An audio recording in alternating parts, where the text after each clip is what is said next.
네, 11월 1일 금요일 아침입니다. 신인기 기자와 함께 이슈 레이더 시작하겠습니다. 안녕하세요. 안녕하십니까. 자, 오늘 핫 키워드 4개 보겠습니다. 고려아연, 에코프로, BM, 금양, DL, ENC 순서로 하나씩 짚어보겠습니다. 고려아연 첫 번째 이슈 가져올만 하죠. 지금 굉장히 이슈가 되고 있습니다. 유상증자, 최윤범 회장의 유상증자 깜짝 카드. 자충수가 될 거다 이런 평가도 많은데 지금 진행 상황 어떻습니까? 어제 장후에 금감원의 현안 브리핑이 있었습니다. 여기서 나온 얘기 보면은 금감원이 고려아연의 유상증자에 대해 불법성이 있지 않나 강한 의혹을 갖고 있다는 점을 확인할 수가 있었는데요. 브리핑에 나와선 금감원 부원장의 발언들 좀 살펴보면요. 고려아연이 자사주 공개 매수와 유상증자 두 가지 사실을 알았고 하나씩 내보이는 것이라면 공개 매수 증권 신고서는 허위 기재가 된다라고 얘기를 했고 알고도 누락을 했으면 유상증자 사실을 공개 매수 때 말하지 않았으면 수사기관에 이첩돼 형사처벌 받을 수 있다라고 말했거든요. 그러니까 고려아연이 유상증자 계획을 갖고 있으면서도 공개 매수 계획서에 이것을 넣지 않았다면 불법인데 그래서 핵심은 고려아연이 자사주 공개 매수를 할 당시부터 유상증자를 할 계획을 세워놓았느냐 하는 점이 될 텐데 관련해서 금감원이 고려아연 유상증자 주관사인 미래셋 증권에 대해서 조사에 착수를 했다는 소식이 들렸습니다. 그리고 이렇게 되면 앞으로 고려아연 유상증자 계획에 대해서 금감원이 정정 요구를 할 가능성, 이거 지금 검토한다는 얘기가 나오고 있으니 이런 얘기들이 또다시 시장의 주가에 영향을 미칠 수 있다는 점 살펴보셔야겠습니다.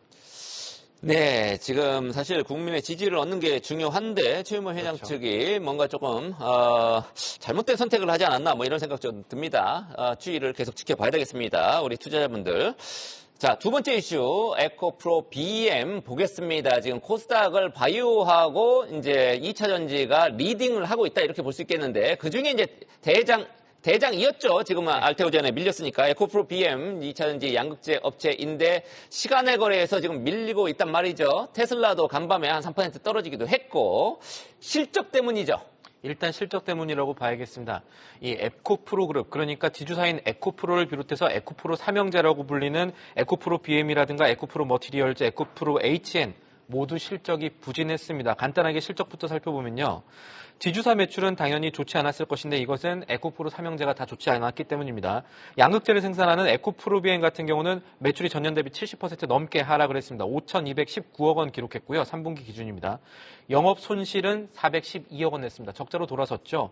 전구체 만드는 에코프로 머티리얼즈도 매출 70% 넘게 하락했고 적자는 더 커졌습니다. 그리고 전해질 관련 그리고 친환경 솔루션 갖고 있는 에코프로 HN 같은 경우도 역시 매출도 15% 가까이 빠지고 영업이익은 반토막이 났습니다.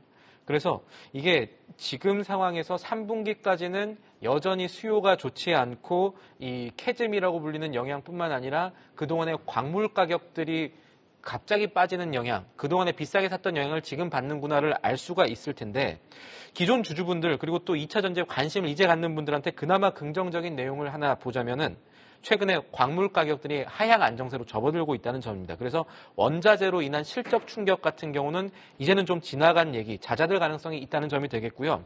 아직은 조금 더 기다려야 된다는 신중론 속에서 조금씩 2차 전지 바닥왔나? 주가 측면에서는 그렇습니다. 바닥왔나라는 바닥론이 조금씩 나오는 가운데 오늘 에코프로 BM 같은 경우가 이 실적 컨퍼런스 콜을 엽니다. 그러니까 실적을 발표한 다음에 우리 앞으로 어떻게 할 것이고 지금의 실적은 어떻게 봐야 된다라는 내용들이 나올 건데 여기에 따라서 오늘 주가가 다시 한번 움직일 수 있을지도 지켜봐야겠습니다. 네, 전체적인 2차 전지 투자 심리에도 영향을 컨퍼런스 콜이 끼칠 영향도 있겠네요.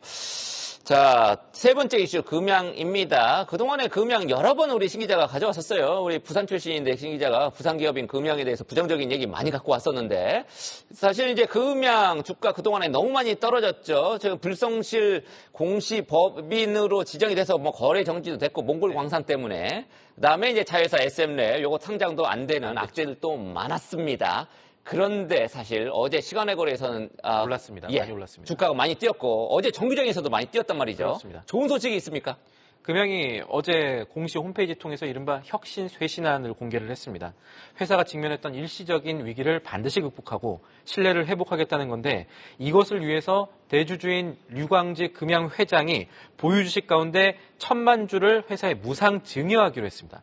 회사에 내 주식을 내줄 테니까 이것을 시장에 팔아서 회사가 쓸 돈을 마련해보겠다는 겁니다.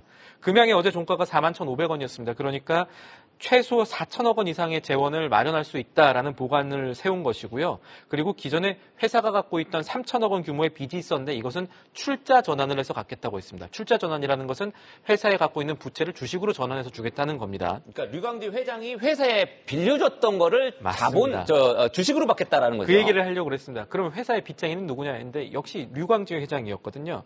류광지 회장이 지난해 10월부터 4월까지 금양 주가가 10만 원 넘어갔었잖아요. 그때 525만 주 정도를 팔아서 5,200억 원 이상을 현금화하고 이것을 회사에 빌려줬었거든요. 당시 대여금 이자율이 4.5%였습니다. 그러니까 지금 연으로 다 받지 못해도 100억에서 200억 정도를 지금 현금 이자로 지금 챙겨온 상황인데 법정이자 받은 거죠. 법정이자 받은 겁니다.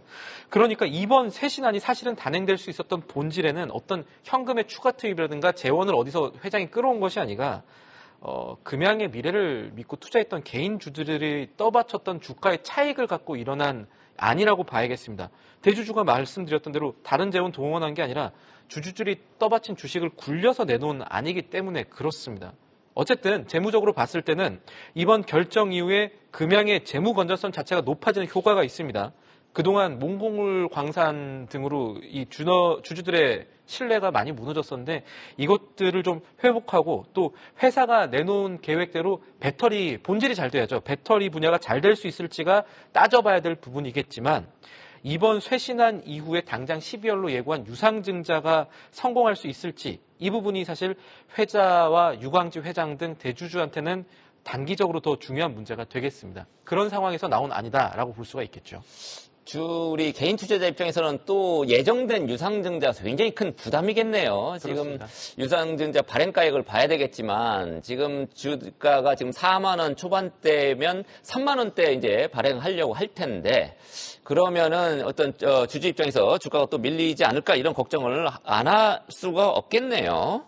그런 걱정이 사실 사리려면 결국 본업이 잘 돼야 됩니다. 지금 미국의 나노테크 에너지와 맺었던 이런 것들의 구매 계약서, 확약이 얼마나 오는지도 중요하고요. 지금 주식을 팔아서 하는 안은 추가로 할 수가 있겠지만 중요한 거는 회사 자체가 지금 잘 되고 있는가 이 걱정을 지금 씻어내야 되는 시점입니다. 네, 나노테크 에너지도 그렇고 몽골 광산도 그렇고 공시는 성실하게 이렇게 꼭 해줬으면 좋겠습니다. 자, 마지막 이슈 DLENC입니다. 옛날에 대림건설로 맞습니다. 아주 잘 나갔었는데 실적 발표를 한 다음에 증권사들이 목표가를 많이 올리고 있다고 합니다. 맞습니다. 최근에 실적 부진한 회사들 많아서 보통은 분위기가 좋지 않은데 그래도 이렇게 좋은 기업들이 나오고 있습니다. DLENC 실적이 3분기에 그렇게 좋지 않을 거라고 생각했었는데 생각보다 좋았습니다. 증권가의 생각보다 좋았다는 얘기입니다. 3분기에 매출이 1조 9천억 원 정도 했고요. 전년 대비 4% 넘게 상승을 했죠. 영업이익은 833억 원 기록했습니다. 역시 한 4% 가까이 전년 대비 상승을 보였습니다. 4분기부터는 조금 더 좋다라는 게 증권가의 얘기입니다. 지금 주택 원가율, 그러니까 건자재 가격들이 좀 떨어지면서, 원자재 가격들 떨어지면서 주택 지을 때 마진도 좀 많이 남고 지금 들어가고 있는 정비 사업도 기대해 볼 만하다라는 시각들이 나오는 겁니다. 그래서 KB증권 같은 경우와 하나증권 같은 경우가 DLENC에 대해서 목표가를 각각 높여 잡았는데 KB증권 같은 경우는 아까 이 원가율 개선 말고도 SMR, 소형 모듈형 원전에 대해서도 DLENC가 어느 정도 익스포죠. 그러니까 노출도가 있다, 관련성이 있다라는 얘기를 했습니다. 실제로 이 DLENC 같은 경우는 미국의 엑스에너지라는 회사랑 소형 모듈 원전 사업 같이 추진하고 있거든요. 그런데 이 미국의 엑스에너지가 최근에 글로벌